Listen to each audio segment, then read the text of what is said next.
Bueno, en el presente trabajo haremos una revisión a los antecedentes del sistema monetario, explicando los sucesos más importantes que marcaron la época Platón-Oro, el periodo entre guerras y el acuerdo Bretton Woods, en el desarrollo de lo que actualmente conocemos como el sistema monetario internacional y enseguida explicaremos sus funciones, objetivos y la importancia actual dentro del comercio internacional y el papel que tiene dentro del intercambio entre países.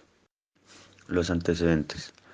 En la época patrón oro, en este sistema, el oro constituía el activo de reserva internacional y su valor se fijó con las paridades que los países especificaron. Esta decisión de apoyar las divisas con un activo de reserva internacional aceptable ayuda a fomentar tanto el intercambio relativamente libre como los pagos. El periodo entre guerras. Los países abandonaron el patrón oro durante la Primera Guerra Mundial y financiaron parte de sus masivos gastos militares imprimiendo dinero. Además, la fuerza de trabajo y la capacidad productiva se redujo bruscamente a causa de la guerra. Entonces, como resultado de esto, los precios subieron en todas las partes al incluir la guerra en 1918. Bretton Woods. En julio de 1944, los representantes de 44 países se reunieron en Bretton Woods. Esto con el fin de redactar y firmar los artículos del acuerdo del Fondo Monetario Internacional, recordando los desastrosos acontecimientos económicos del periodo entre guerras. Confiaban en diseñar un sistema monetario internacional que pudiera llegar a promover el pleno empleo y la estabilidad de los precios, a la vez que permitiera a cada país conseguir el equilibrio extremo sin imponer restricciones al comercio internacional. Vamos a abordar con mayor profundidad la época del patrón oro. Entonces se dice que en esta época se estableció un sistema que consistía básicamente en establecer el valor de la moneda de un país en relación a la cantidad de oro que poseía. Cada país basaba su cantidad de dinero en circulación directamente con la cantidad de oro que poseía custodiado en sus reservas. El modo de funcionar consistía en la libre importación y exportación de oro para equilibrar sus balanzas de pago, haciendo del oro la base monetaria por naturaleza. La primera medida formal que establecía al oro como institución legal fue tomada en 1819 por Inglaterra, haciendo que el papel moneda fuera intercambiable por una cantidad de oro definida por un precio fijo. La vigencia del patrón oro terminó perdiendo fuelle con la Primera Guerra Mundial. Los países participantes en el conflicto, para financiar la contienda, necesitaban muchos más recursos económicos de los que correspondía según su cantidad de oro. Esto llevó a muchos países a la impresión de más y más dinero en el papel y no respaldado por reservas de oro, haciendo que el sistema perdiera sentido y validez, llegando a más años más tardar a provocar hiperinflación en algunos países como Alemania. Tras la guerra, todo intento para establecer el modelo quedó por el camino, siendo determinante el crecimiento exponencial de Estados Unidos y el dólar durante el siglo XX, confirmándose como la economía y la moneda de referencia mundial del siglo. Periodo entre guerras 1918-1939. En este caso se presentaron ciertos aspectos que marcaron este periodo como lo fue. Los países abandonaron el patrón oro durante la Primera Guerra Mundial y financiaron parte de sus masivos gastos militares imprimiendo dinero. A consecuencia de la guerra, la fuerza de trabajo y la capacidad productiva se redujeron considerablemente, lo que hizo subir los precios. La utilización del gasto público para financiar la reconstrucción desató procesos inflacionistas que se vieron agravados por el aumento de oferta monetaria. La vuelta al patrón oro tras la guerra agravó la situación de recesión de la economía mundial.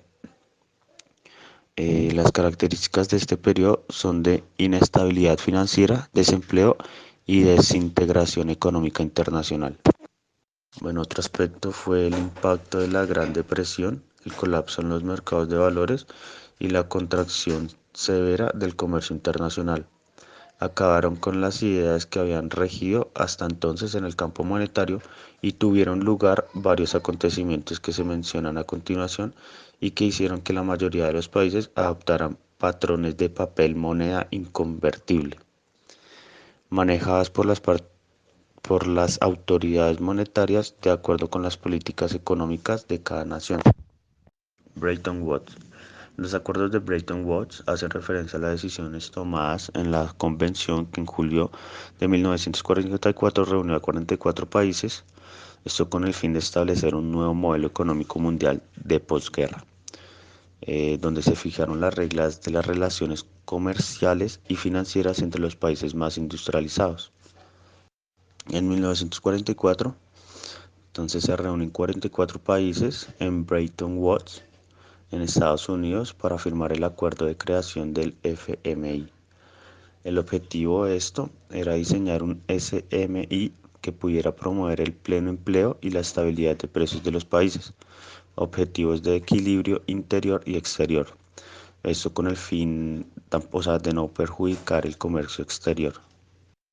El sistema establecía TC fijos respecto al peso y el peso mantenía un precio respecto del oro del 0,35 pesos la onza. Otro objetivo era el dólar. fue Se estableció como la principal moneda de reserva.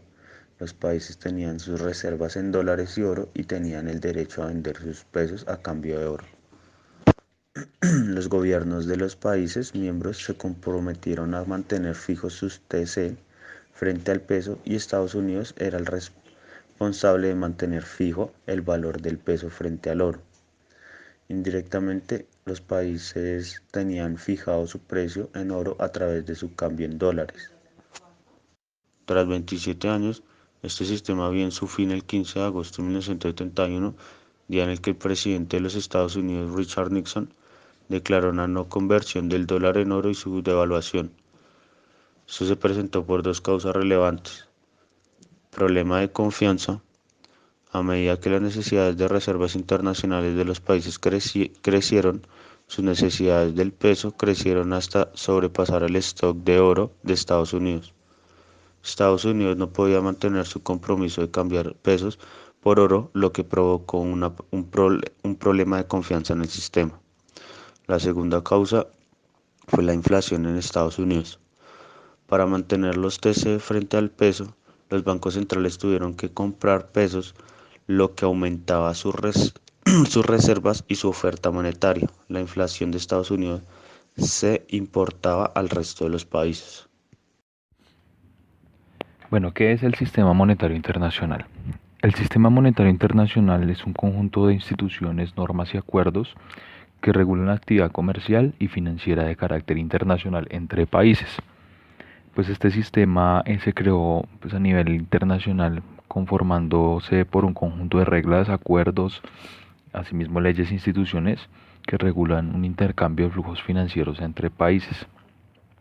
Podríamos considerar también que este sistema internacional monetario es una estructura financiera por la cual se determinan los tipos de cambio para adaptarse a las necesidades del comercio internacional. Pues asimismo se realizan ajustes de acuerdo a las balanzas de pagos. Eso se regula por medio de prácticas gubernamentales, fuerzas de mercado que determinan los tipos de cambio entre monedas nacionales y reservas mantenidas como activos internacionalmente aceptables. Bueno, en sí el sistema monetario pues regula los pagos, cobros derivados de transacciones económicas internacionales y pues su objetivo principal es generar la liquidez monetaria mediante sus reservas de materias primas, de activos financieros, de oros, dependiendo de los países, cosas como esas, para que pues este tipo de negocios internacionales y pues las contrapartidas de pagos y cobros en distintas monedas sea algo que se desarrolle de forma pues fluida. Sus precios, la sobrecarga de sus balances, pues esto puede llevar a una crisis financiera y pues a unos perjuicios graves. Esto también pues se produce simultáneamente entre varios países por el efecto de la relajación monetaria mundial y la financiación transfronteriza. Pues esto qué quiere decir que pues es como un exceso de créditos o de elasticidad financiera, como lo dice en el artículo. Y pues esto puede ser muy perjudicial para el tema del sistema monetario internacional financiero. Bueno, y yo también quisiera contarles cuáles son los principales elementos y pues algunas deficiencias de el sistema monetario financiero internacional. Y pues básicamente nosotros encontramos que pues el sistema en sí tiene bastantes deficiencias y pues esto puede llevar a una crisis financiera eh, entre países. En la actualidad, pues nos damos cuenta que este mecanismo ha variado muchísimo a lo largo de esa historia, ha fluctuado y ha tenido, digamos que ciertos cambios en cuanto a lo que era, por ejemplo, el sistema anterior, que era de Bretton Woods, que fue de el 46 al 73. Pues en el que en el entonces uno veía que pues, los cambios eran fijos, pero pues el tema de la moneda era fijo pero ajustable. Entonces también nos dábamos cuenta que había menos prioridad a la estabilidad de precios y más equilibrio externo y al crecimiento de la demanda. Eh, la moneda de referencia, pues eso sí, digamos que no ha cambiado mucho porque viendo las estadísticas vemos que la moneda de referencia pues sigue siendo el dólar, pero pues lo que sí ha cambiado mucho es la convertibilidad del dólar en oro, que operaba como una ancla monetaria externa y las monedas pues estaban ligadas entre sí por tipos de cambios fijos pero pues ajustables. Pues, ¿qué más quiero resaltar de esto? Pues el anclaje monetario, como estaba hablando, pues externamente cuando era Bretton Woods, hablábamos de una última instancia que era el oro. En presente hablamos de algo interno, que son mandatos nacionales, como por ejemplo las estabilidades de precio. Antes hablábamos con Bretton Woods de los tipos de cambio que eran fijos pero ajustables, como les contaba. Ahora pues es híbrido, digamos que en el presente ya es un poco más flexible el tema. Las monedas clave, como les contaba también de dólar estadounidense. Ahorita pues el predominio también es el dólar, pero pues ya no es como tan marcado, como tan exclusivo.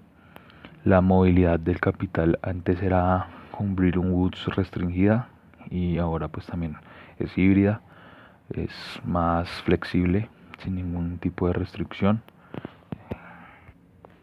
Y pues bueno, podemos decir que los acuerdos actuales han tenido más éxito en promover la estabilidad de precios que en sí la estabilidad financiera.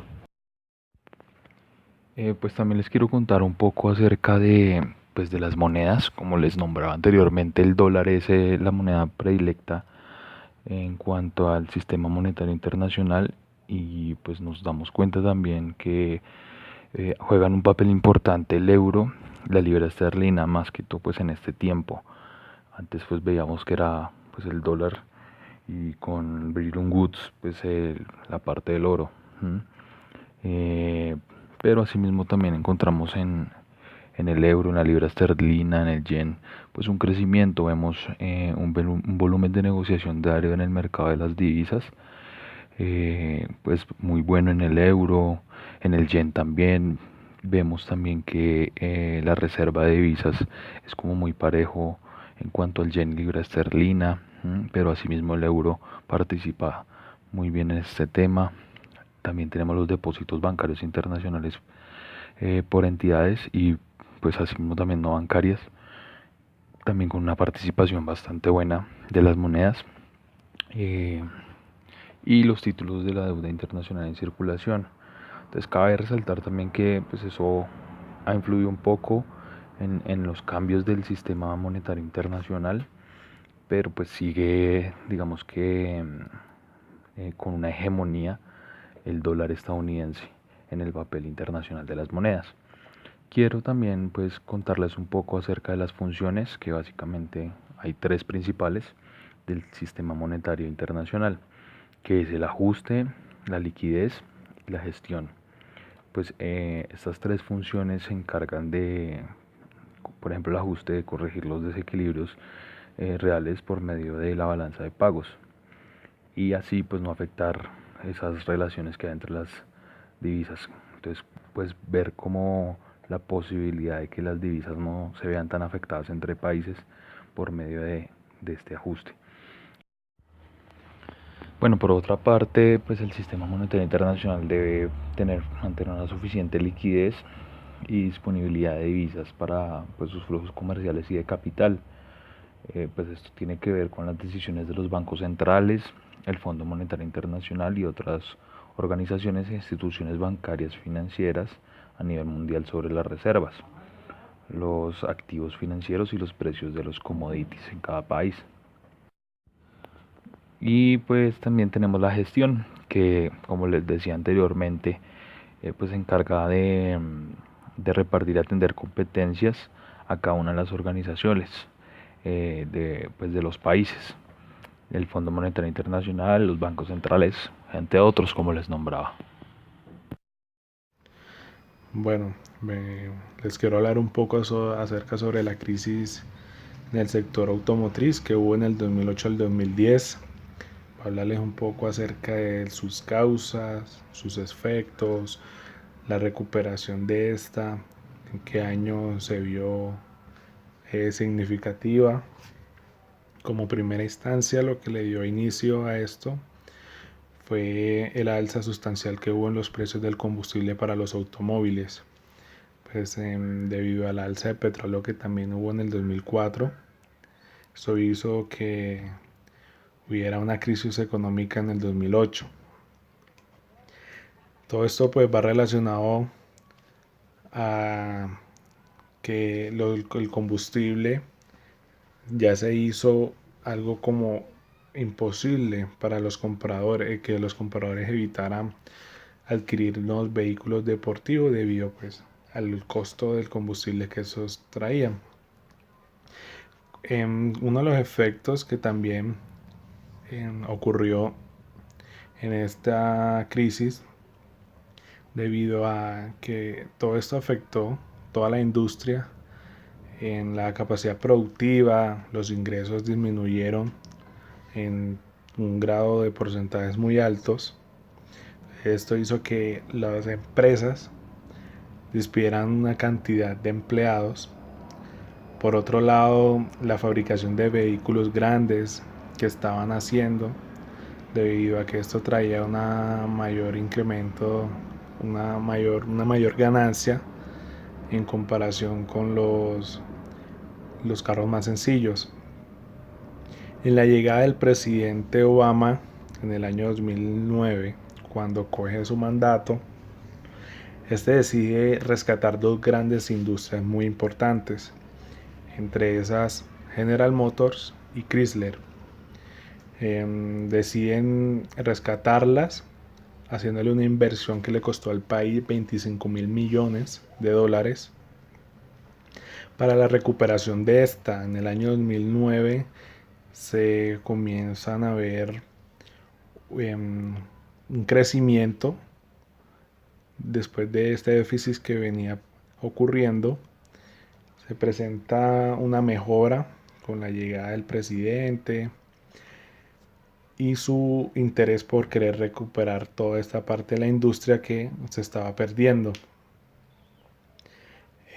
Por otro lado, en el 2014 se empieza a ver una mejora muchísimo más grande de la que hubo en el 2005, donde presentaron un gran porcentaje de productividad.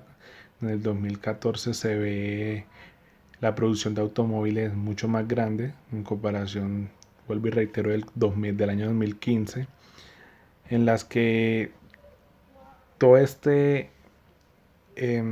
presupuesto que se le inyectó a estas dos industrias hizo que alrededor de 500.000 empleados ingresaran a nuevos puestos de trabajo, y esto lo que representó fue un crecimiento del empleo en comparación de los años 90. Desde el 2014 se presenta una mejora en este sector, en el que han ido implementando nuevas líneas, nuevos crecimientos, nuevas innovaciones en comparación con las déficits que venían presentando, como lo son las otras grandes industrias que fueron las que de una u otra forma interfirieron en la déficit que hubo debido a los costos que traían, como una de las más grandes que es Toyota. En esto permitió que ya se hicieran unas mejoras para rescatar esa déficit que había y que ahora en el 2014 presentaran una mayor capacidad productiva después de haber hecho planes de mejora, implementaciones, nuevos empleos, nueva capacidad productiva y nuevas oportunidades para esto.